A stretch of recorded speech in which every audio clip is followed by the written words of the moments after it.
হযরত ইবনে আব্বাস রাদিয়াল্লাহু তাআলা আনহু বলেন, রাসূলুল্লাহ সাল্লাল্লাহু আলাইহি ওয়াসাল্লামকে জিজ্ঞাসা করা হলো, আল্লাহ রাসূল, সবচেয়ে উত্তম বা সর্বোত্তম আমল কি?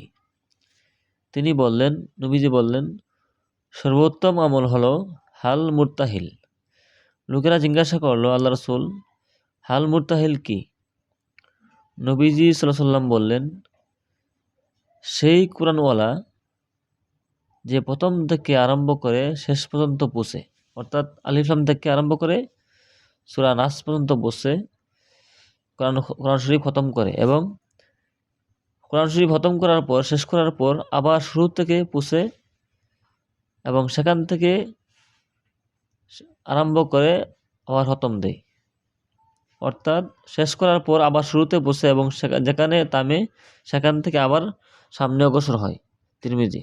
হাল অর্থ মঞ্জিলে আগমনকারী, মুরতাহিল অর্থ যাত্রা আরম্ভকারী, অর্থাৎ কোরআন শরীফ একবার খতম করার সাথে সাথেই আবার দ্বিতীয় খতম শুরু করা দেওয়া, এরপর আবার যেখানে থামে সেখান থেকে আবার নিয়মিত সামনে অগ্রসর হয়ে যাওয়া।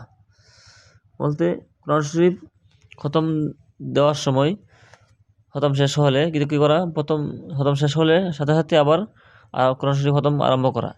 আমরা কি করি, একবার কোরআন শরীফ খতম দিলে আর আরম্ভ করি না, আবার তুই দিই, আবার রমজান মাস আসলে আরম্ভ করি, আবার শেষ হলে আর ধরি না।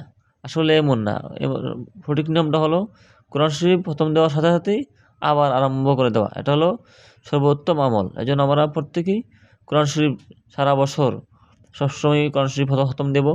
নিয়ম হলো মাসের মধ্যে একবার কোরআন শরীফ খতম দেওয়া। ইমাম আবু হানিফা রাহমাতুল্লাহর মতে যে বছরে 2 বার হলেও কোরআন শরীফ খতম দেওয়াটা হলো সর্বনিম্ন মানের, আর উত্তম হলো প্রতি মাসে মাসে একবার কোরআন শরীফ খতম দেওয়া।